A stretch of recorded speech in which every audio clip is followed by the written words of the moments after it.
بسم الله الرحمن الرحيم ياسين والقرآن الحكيم إنك لمن المرسلين على صراط مستقيم تنزيل العزيز الرحيم لتنذر قوما ما أنذر آباؤهم فهم غافلون لقد حق القول على أكثرهم فهم لا يؤمنون إنا جعلنا في أعناقهم أغلالا فهي إلى الأذقان فهم مقمحون وجعلنا من بين أيديهم سدا ومن خلفهم سدا فأغشيناهم فهم لا يبصرون وسواء عليهم أأنذرتهم أم لم تنذرهم لا يؤمنون إنما تنذر من اتبع الذكر وخشي الرحمن بالغيب فبشره بمغفرة وأجر كريم إنا نحن نحيي الموتى ونكتب ما قدموا وآثارهم وكل شيء أحصيناه في إمام مبين واضرب لهم مثلا أصحاب القرية إذ جاءها المرسلون إذ أرسلنا إليهم 2 فكذبوهما فعززنا بثالث فقالوا إنا إليكم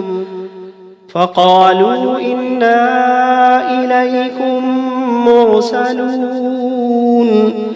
قالوا ما أنتم إلا بشر مثلنا وما أنزل الرحمن من شيء إن أنتم إلا تكذبون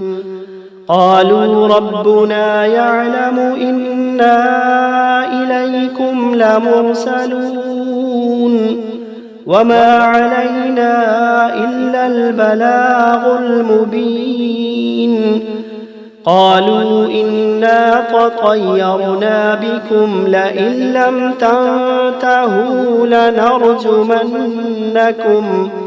لنرجمنكم وليمسنكم منا عذاب أليم قالوا طائركم معكم أئن ذكرتم بل أنتم قوم مسرفون وجاء من أقصى المدينة رجل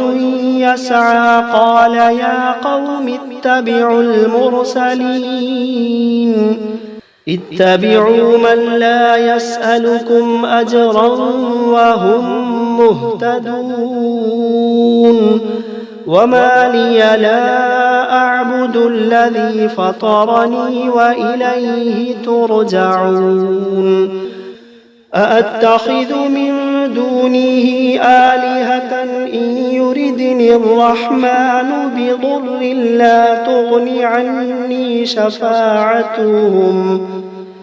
لا تغني عني شفاعتهم شيئا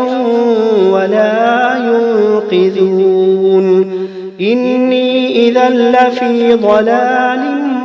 مبين إني آمنت بربكم فاسمعون قيل ادخل الجنة قال يا ليت قومي يعلمون بما غفر لي ربي وجعلني من المكرمين وما أنزلنا على قومه من بعده من جند من السماء وما كنا منزلين إن كانت إلا صيحة واحدة فإذا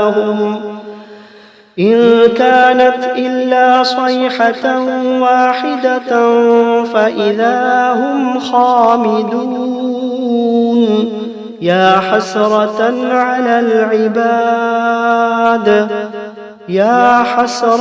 على العباد ما يأتيهم من رسول إلا كانوا به يستهزئون ألم يروا كم أهلكنا قبلهم من القرون أنهم إليهم لا يرجعون وإن كل لما جميع لدينا محضرون وآية لهم الأرض الميتة أحييناها وأخرجنا منها حبا فمنه يأكلون وجعلنا فيها جنات من نخيل وأعناب وفجرنا فيها من العيون ليأكلوا من ثمره وما عملته أيديهم أفلا يشكرون سبحان الذي خلق الأزواج كلها مما تنبت الأرض ومن أنفسهم ومما لا يعلمون وآية لهم الليل نسلخ منه النهار فإذا هم مظلمون والشمس تجري لمستقر لها ذلك تقدير العزيز العليم والقمر قدرناه منازل حتى عاد كالعرجون القديم لا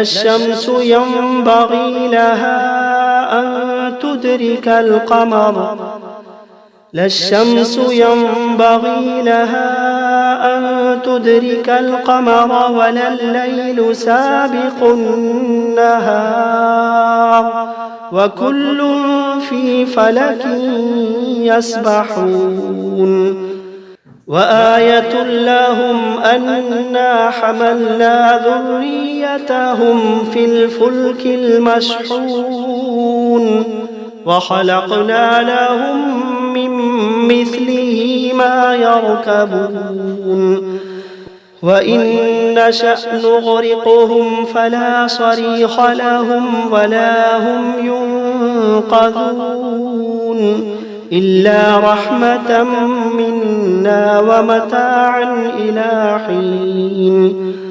وإذا قيل لهم اتقوا ما بين أيديكم وما خلفكم لعلكم ترحمون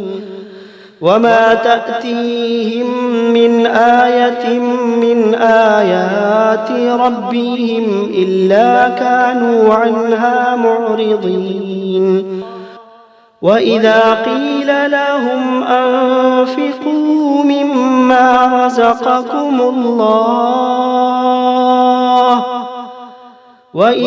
قيل لهم أنفقوا مما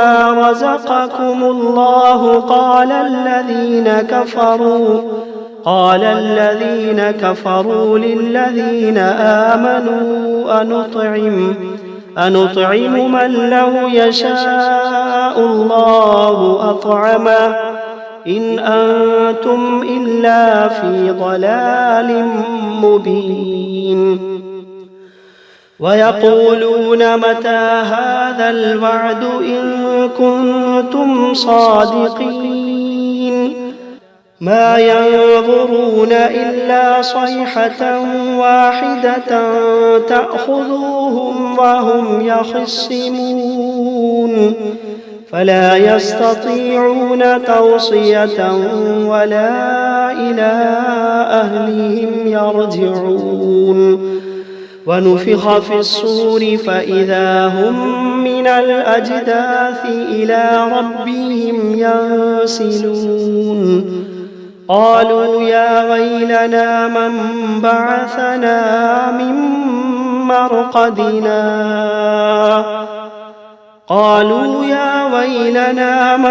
بعثنا من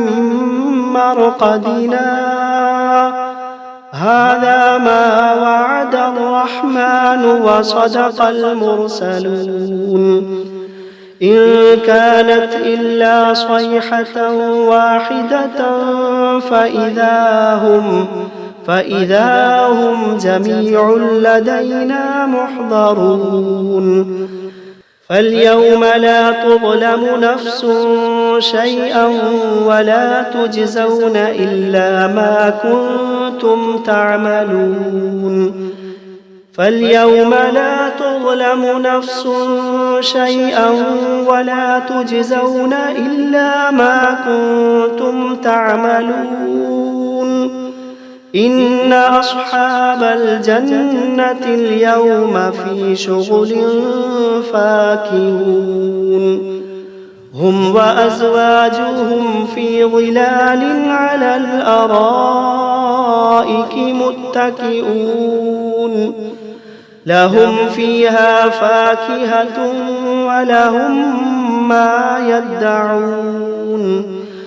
لهم فيها فاكهة ولهم ما يدعون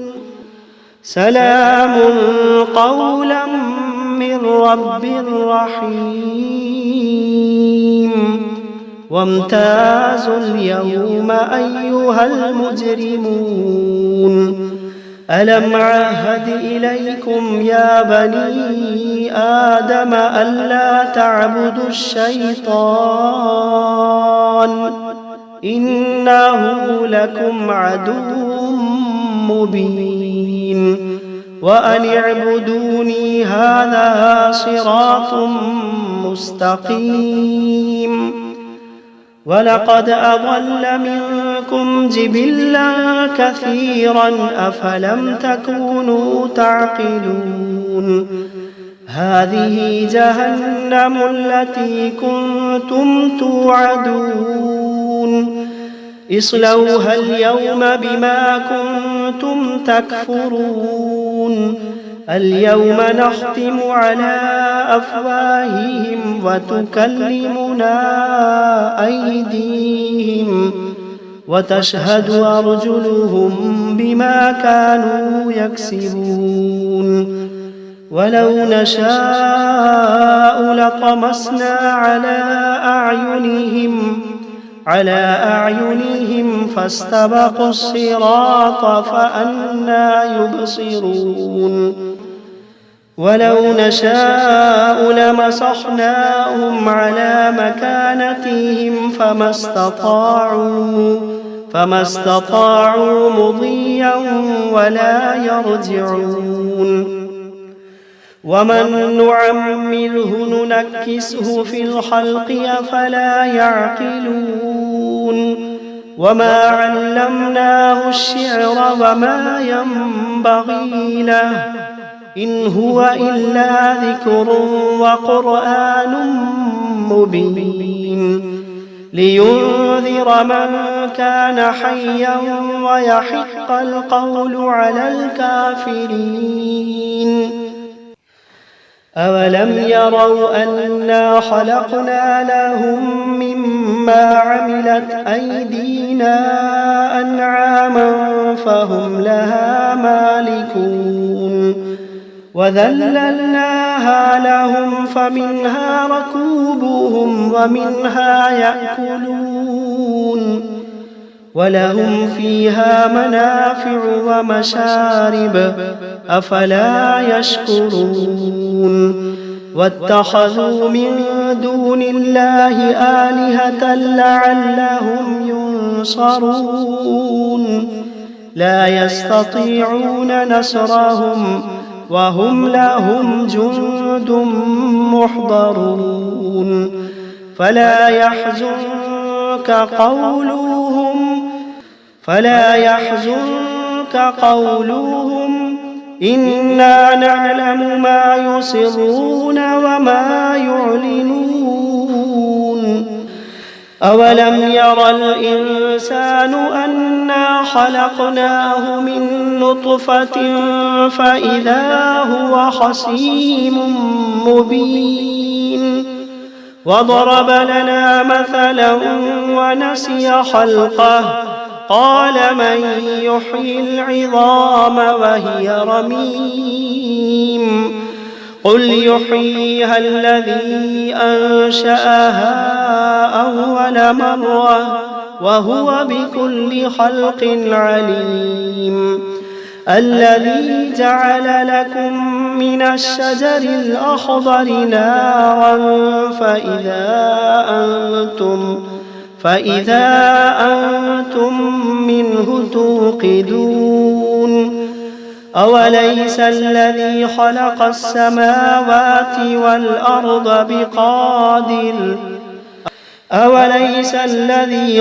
السماوات والأرض بقادر على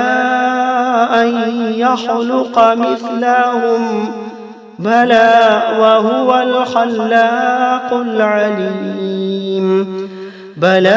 وهو الخلاق العليم إنما أمره إذا أراد شيئا أن يقول له كن فيكون فسبحان الذي بيده ملكوت كل شيء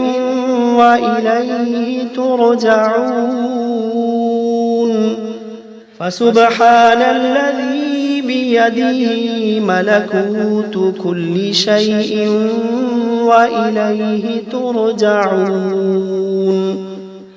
بسم الله الرحمن الرحيم الرحمن علم القرآن خلق الإنسان علمه البيان الشمس والقمر بحسبان والنجم والشجر يسجدان والسماء رفعها ووضع الميزان ألا تطغوا في الميزان وأقيموا الوزن بالقسط ولا تخسروا الميزان والأرض وضعها للأنام فيها فاكهة والنخل ذات الأكمام والحب ذو العصف والريحان فبأي آلاء ربكما تكذبان خلق الإنسان من صلصال كالفخار وخلق الجان من مارج من نار فبأي آلاء ربكما تكذبان رب المشرقين ورب المغربين فبأي آلاء ربكما تكذبان مرج البحرين يلتقيان بينهما برزخ لا يبغيان فبأي آلاء ربكما تكذبان يخرج منهما اللؤلؤ والمرجان فبأي آلاء ربكما تكذبان وله الجوار المنشآت في البحر كالأعلام فبأي آلاء ربكما تكذبان كل من عليها فان ويبقى وجه ربك ذو الجلال والإكرام كل من عليها فان ويبقى وجه ربك ذو الجلال والإكرام فبأي آلاء ربكما تكذبان يسأله من في السماوات والأرض كل يوم هو في شأن فبأي آلاء ربكما تكذبان سنفرغ لكم أيها الثقلان فبأي آلاء ربكما تكذبان يا معشر الجن والإنس إن استطعتم أن تنفذوا من أقطار السماوات والأرض فانفذوا لا تنفذون إلا بسلطان فبأي آلاء ربكما تكذبان يرسل عليكما شواظ من نار ونحاس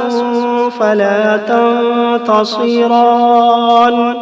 فبأي آلاء ربكما تكذبان فإذا انشقت السماء فكانت وردة كالدهان فبأي آلاء ربكما تكذبان فيومئذ لا يسأل عن ذنبه إنس ولا جان فبأي آلاء ربكما تكذبان يعرف المجرمون بسيماهم فيؤخذ بالنواصي والأقدام فبأي آلاء ربكما تكذبان هذه جهنم التي يكذب بها المجرمون يطوفون بينها وبين حميم آن فبأي آلاء ربكما تكذبان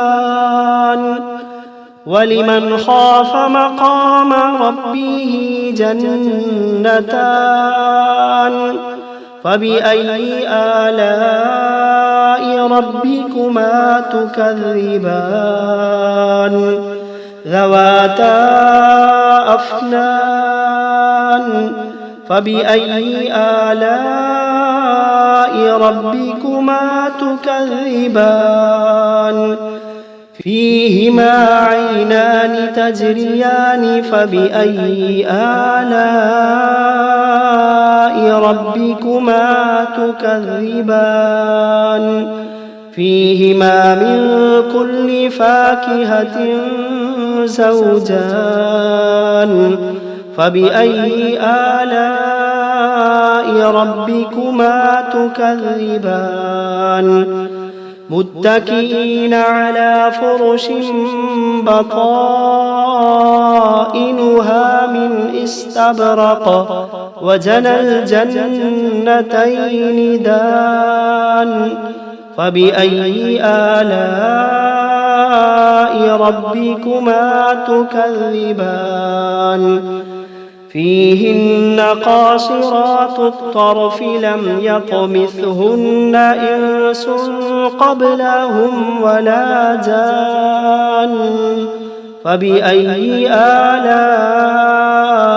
ربكما تكذبان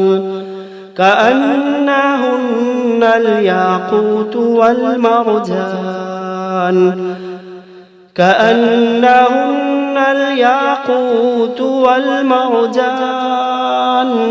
فبأي آلاء ربكما تكذبان هل جزاء الإحسان إلا الإحسان فبأي آلاء ربكما تكذبان ومن دونهما جنتان فبأي آلاء ربكما تكذبان مدهامتان فبأي آلاء ربكما تكذبان فيهما عينان نضاختان فبأي آلاء ربكما تكذبان فيهما فاكهة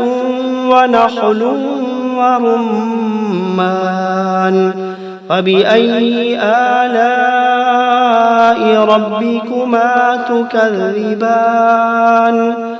فيهن خيرات حسان فبأي آلاء ربكما تكذبان حور مقصورات في الخيام فبأي آلاء ربكما تكذبان لم يطمثهن إنس قبلهم ولا جان فبأي آلاء ربكما تكذبان متكئين على رفرف خضر وعبقري حسان فبأي آلاء ربكما تكذبان تبارك اسم ربك ذي الجلال والإكرام